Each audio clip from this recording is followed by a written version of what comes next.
The carriage lurched so violently that Evelyn Carter's head struck the window frame for the fourth time in less than an hour.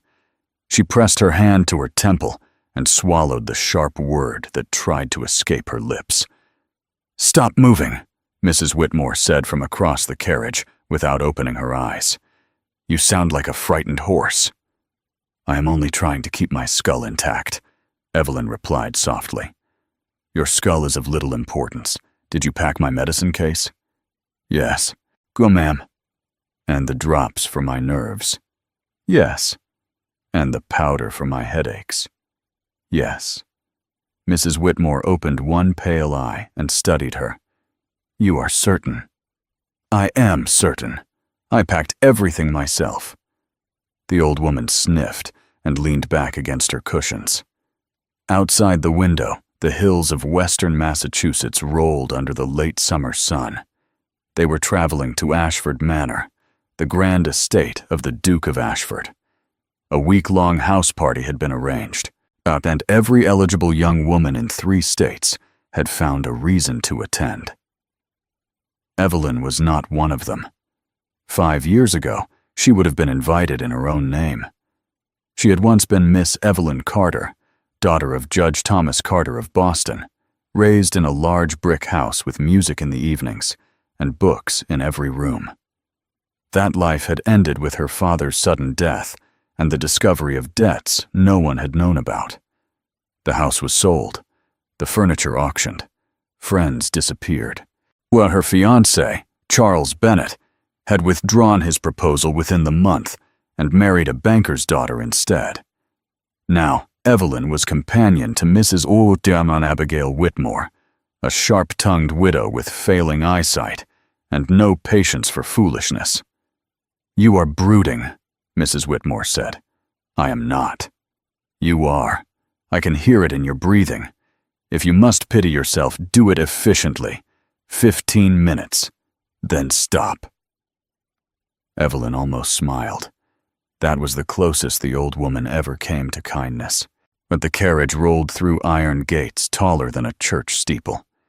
Asheford Manor rose in the distance, all gray stone and towering windows, built in stages over a century. It stood proud and cold against the sky. Evelyn felt something twist inside her chest. She knew why they were here. The Duke of Asheford was said to be choosing a wife. He was wealthy beyond measure. His estate stretched across New York and Massachusetts. His tenants depended on him. His name carried weight in every drawing room from Boston to Philadelphia, and he was known for one strange habit. He made lists of investments, lists of household staff, lists of acquaintances, and most disturbingly, lists of potential brides. He ranked them: dowry, family name, health, temperament, as if a wife were no more than a business decision. "Disgusting," Mrs. Whitmore muttered as the carriage stopped. "Marriage is not livestock trading." Evelyn helped her out carefully. Servants hurried forward. Luggage was carried inside.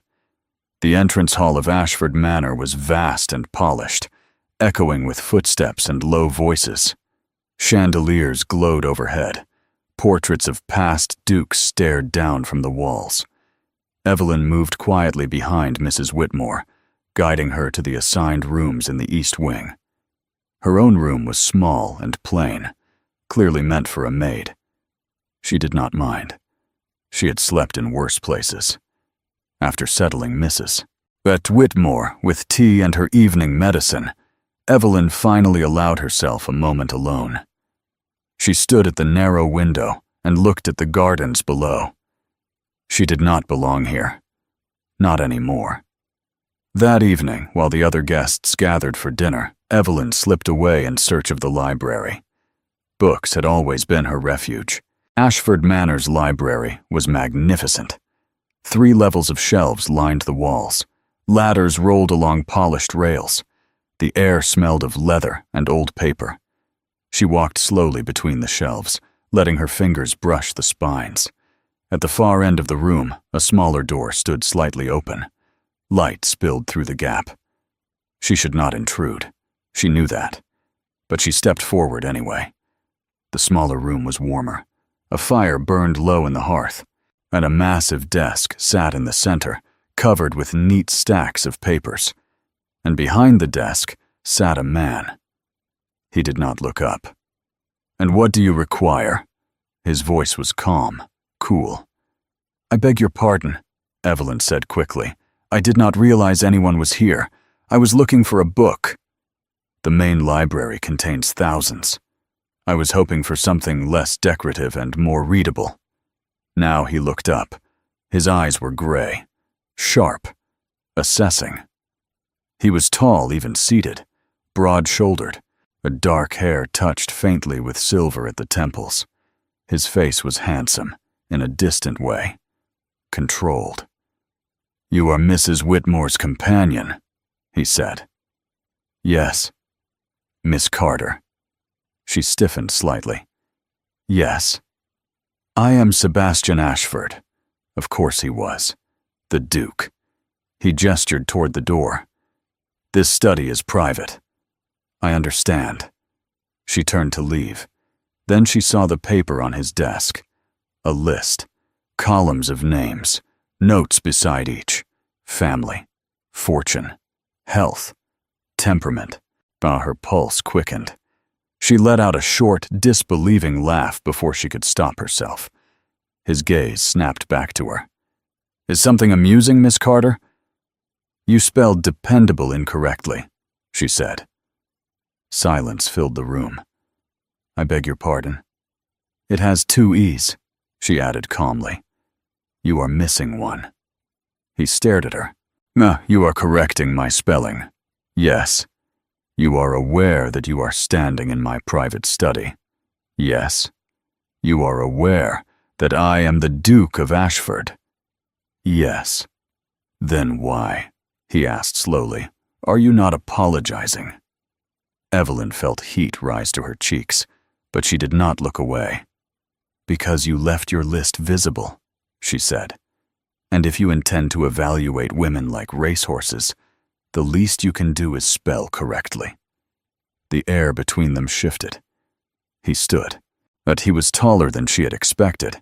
He moved around the desk and stopped a few feet from her. "You believe my method offensive. I believe it cold. And you believe you understand marriage better than I do. I believe marriage requires more than columns and ink." For a moment, she thought he might throw her out. Instead, he studied her as if she were a puzzle he had not planned to solve. "You are not on the guest list," he said suddenly. "I am a companion. We are assumed. We're not invited." He walked back to his desk, picked up his pen. He drew a firm line through one of the names. Then he wrote another. "What are you doing?" she asked. "Correcting an oversight." He looked up. "You are now." Her name stared back at her from the bottom of the page.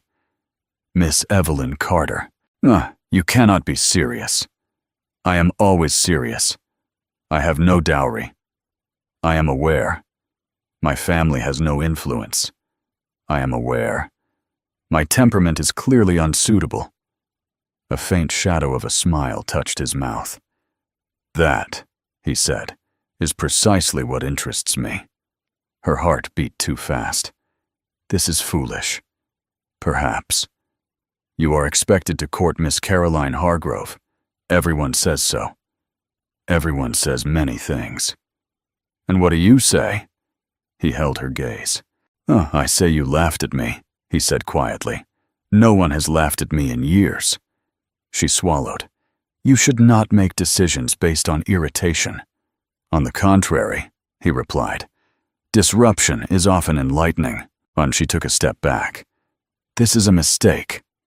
"Perhaps," he said again, "but I find I do not wish to correct it." The sound of distant voices drifted through the main library. Dinner was beginning. "You should return to your duties, Miss Carter, and you should reconsider your lists." He inclined his head slightly. "Good evening." She left the study with her pulse racing and her mind in chaos.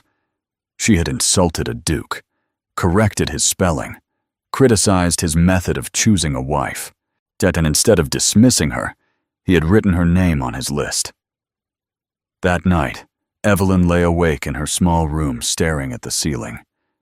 This was impossible, dangerous, foolish, and yet, beneath the fear, something stirred that she had not felt in 5 long years. Hope. Evelyn did not sleep. She closed her eyes, but her mind replayed the moment again and again.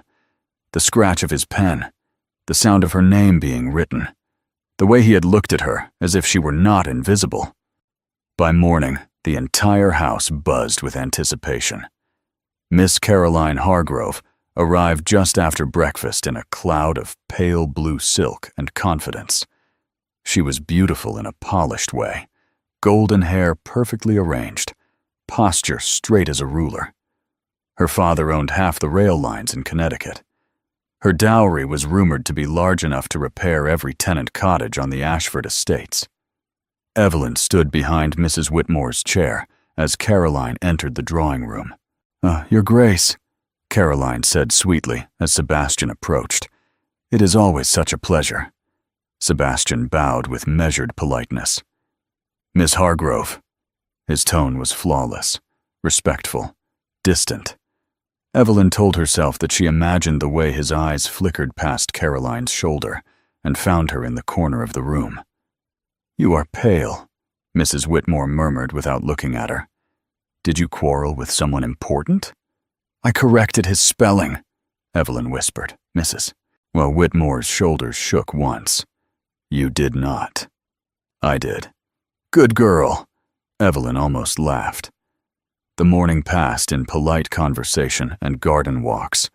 Evelyn accompanied Mrs. Whitmore along the gravel paths, while the other young women fluttered around the Duke like bright birds. Sebastian walked beside Caroline for most of the afternoon. They discussed estate improvements and charitable work. Caroline spoke confidently about schools and hospitals. She would make a suitable duchess. Evelyn kept her eyes on the roses. That evening at dinner, the seating arrangement had changed. Evelyn found her name placed halfway down the table instead of at the far end where companions usually sat. Beside her was a respected widow. Across from her sat a young congressman. This was no accident. Sebastian entered last. His gaze moved across the table, slow and deliberate. When it reached her, it paused. Caroline noticed. Her smile tightened. Dinner was formal. Red Conversion sparkled. Crystal glasses clinked. Halfway through the second course, Mrs. Whitmore's hand trembled. Evelyn saw it instantly. "My lady," she said softly. "Are you unwell?" "Dizzy," Mrs. Whitmore admitted. Evelyn rose at once, calm, efficient. She signaled a servant, arranged for Mrs. Whitmore to be escorted upstairs without causing alarm. Sebastian appeared at her side before she reached the doorway. "What happened?" "She is lightheaded. Perhaps the heat." "Doctor, Langley is staying in the West Wing," he said. "I will send him." "Thank you." Their eyes met for one brief second before she turned away. In Mrs. Whitmore's room, Evelyn loosened the old woman's collar and adjusted her pillows. "You handle crisis well," Mrs. Whitmore murmured. "Panic solves nothing. You have been speaking to him." Evelyn hesitated. "Yes. And?" "He added my name to his list." Mrs. Whitmore opened both eyes at that. "He what?" "It means nothing. It never means nothing when a man rewrites a list." There was a knock at the door. Sebastian entered quietly, followed by Dr. Langley. He remained near the window while the physician examined Mrs. Whitmore. His posture was controlled, but his eyes kept drifting toward Evelyn. After the doctor declared Mrs. Whitmore stable and in need only of rest, Sebastian stepped closer. "You should sleep," he told Evelyn. "You look exhausted." "I am fine. That is not what I asked." His voice softened just slightly. You care for her, he said. Yes. Not because she pays you. No. He studied her for a long moment. I am not accustomed to people who stay out of loyalty rather than advantage. Then you should become accustomed, she replied. Something shifted in his expression. That night, yet unable to rest, Evelyn walked in the gardens under the moonlight. She told herself she needed air. She told herself she was not hoping he would follow. Footsteps sounded behind her. You should not wander alone, Sebastian said. I am hardly a target for thieves. That is not what concerns me. They stood beneath the tall oak near the fountain. You upset my plans, he said quietly.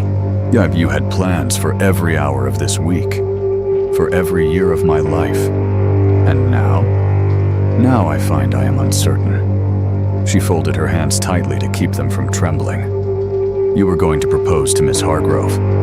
I was considering it. Because her dowry would benefit your estates. Yes. And because she fits neatly into your columns. He gave a short breath that might have been a laugh. Yes. And what of me? She asked. Yet you do not fit anywhere. That should trouble you. It does. Silence settled between them. Tell me to stop, he said suddenly. Stop what? Thinking about you. Her heart pounded so loudly she was certain he could hear it. You are a duke, she whispered. I am a companion. You are Evelyn Carter, and that changes nothing. It changes everything. He stepped closer. I have never been reckless, he said. Never acted without calculation. And yet for 3 days, I've done nothing but think of a woman who walked into my study and challenged me. This is foolish. Perhaps. Society will laugh. I do not care. You will ruin your reputation. I am tired of living for reputation. His hand lifted as if to touch her, then hesitated. I need to know, he said. Is this one-sided? She should deny it. She should protect herself. Instead, she shook her head. No. The word barely left her lips. A relief crossed his face like sunlight breaking through clouds. Then we are both lost, he said softly. The next days were a blur of stolen glances and careful distance. Sebastian continued his public attentions to Caroline, but something had changed. His smile did not reach his eyes. Caroline saw it. One afternoon, she cornered Evelyn in the hallway. You think you are clever, Caroline said quietly. I do not. You forget your place. I am well aware of it. You will not keep him. I am not trying to. Caroline's expression hardened. My father's support could expand these estates for generations. And love? Evelyn asked before she could stop herself. Love, Caroline replied coolly, is a luxury. That evening, Sebastian requested a private walk with Caroline. The house buzzed with expectation. Evelyn watched from an upstairs window as they crossed the lawn together. She felt foolish for caring. When Sebastian returned alone, his face was pale, but resolute. Caroline did not join dinner. Where is Miss Hargrove? Mrs. Whitmore asked bluntly. She has retired, Sebastian replied evenly. Later that night, he found Evelyn in the library. I told her the truth, he said. And? She was gracious, but disappointed. You have made an enemy. I would rather face an enemy than lose you. Her breath caught. You should not say things you cannot mean. I mean them. He stepped closer. I love you. The words landed between them like thunder. You do not? She said, though her voice shook. I do. You barely know me. I know enough. He took her hands. I love your courage, your honesty, the way you refuse to disappear. Her eyes filled with tears. This cannot end well. I do not care about the ending, he said, only that it begins with you. She searched his face for doubt, found none. "I love you too," she whispered. He drew her into his arms, and for the first time in 5 years, Evelyn allowed herself to believe she might be chosen for herself. But in the shadows of Asheford Manor, resentment was growing, and somewhere far from the oak tree and the fountain, a plan was already beginning to form. The storm did not break the way Evelyn expected. It arrived in the form of a letter. 3 days after Sebastian told Caroline Hargrove the truth, and a formal envelope bearing the Hargrove family crest was delivered to Asheford Manor. Sebastian read it in his study. Evelyn stood across from him, her hands clasped tightly. His face changed as he read. "What is it?" she asked quietly. He lowered the letter. "Her father is filing a breach of promise suit." Evelyn felt the room tilt. "But you never proposed." "It does not matter. He claims my repeated attentions created expectation, but that withdrawing them has caused humiliation and damage to Miss Hargrove's reputation." "That is absurd." "It is strategic," Sebastian said grimly. "If it goes to court, every detail of our courtship will be examined. Your past, my conduct. The newspapers will devour it." Evelyn's throat tightened. "My father's debts," she whispered. "Yes. My years as a companion. Yes. Charles Bennet. Yes." Her heart pounded. "I will not ruin you."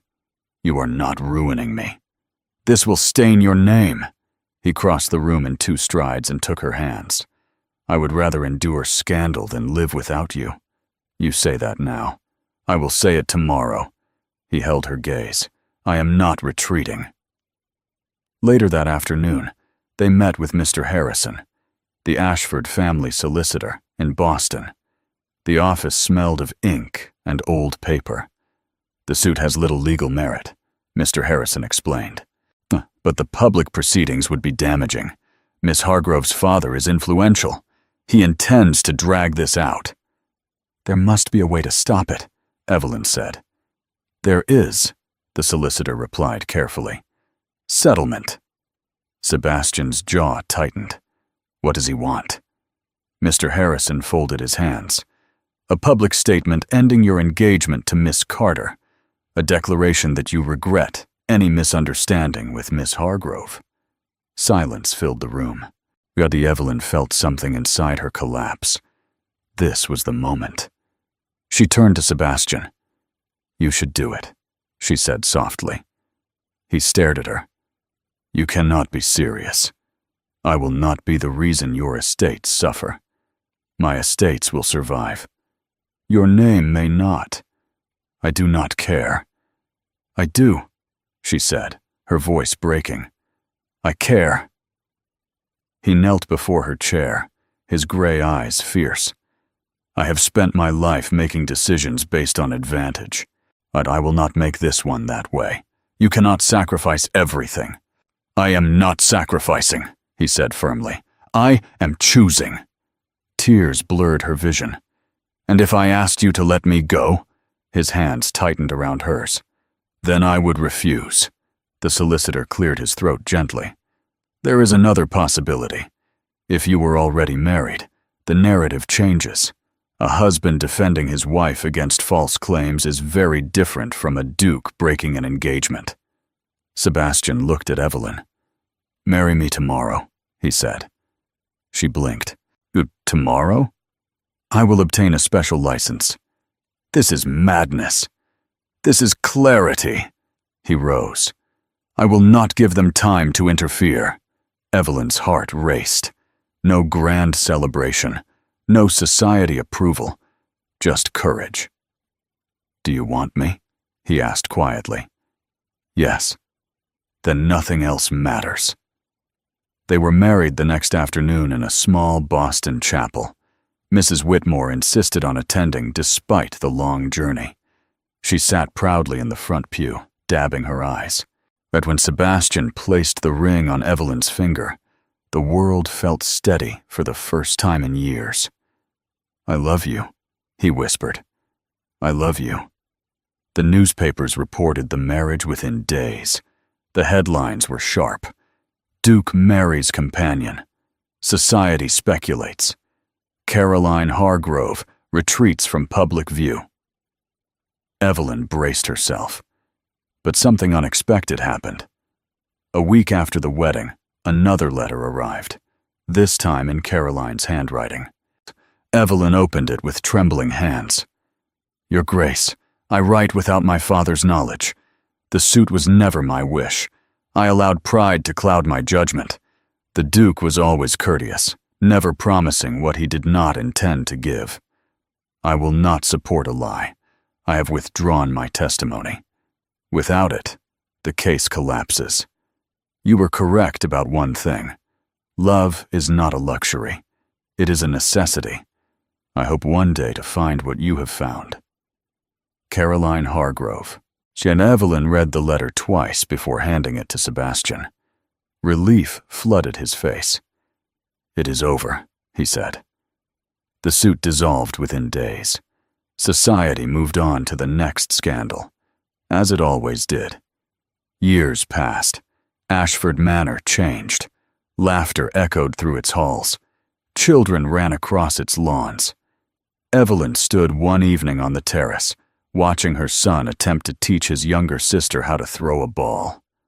Sebastian came up behind her and wrapped his arms around her waist. Still not on my list, she teased. He smiled. I burned every list I ever made. Every one? Except one. He disappeared inside and returned with a folded, worn piece of paper. The old guest list, her name written at the bottom in dark ink. Miss Evelyn Carter. You kept it. It was the moment everything changed. She looked up at him. You crossed out a name. I did. And you wrote mine. I did. Why? He brushed a curl from her cheek. Yeah, because you were the first person who saw me as a man instead of a title.